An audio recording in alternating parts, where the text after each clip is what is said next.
तर पन्हाळा गडावरती तेराडी थिएटरचं मुख्यमंत्री देवेंद्र फडणवीसांच्या हस्ते उद्घाटन करण्यात आलेलं आहे। कोंडाजी फर्जद यांनी 60 मावळ्यांसोबत पन्हाळागड स्वराज्यात आणलं होतं।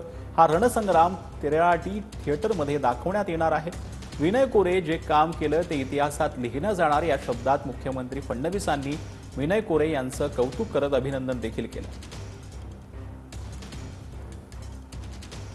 शिवकालीन इतिहास केवळ वाचण्यापुरतं नाही तर तो अक्षरशः जगण्याकरता ही 3D मूवमेंट या ठिकाणी तयार करण्यात आलेली आहे।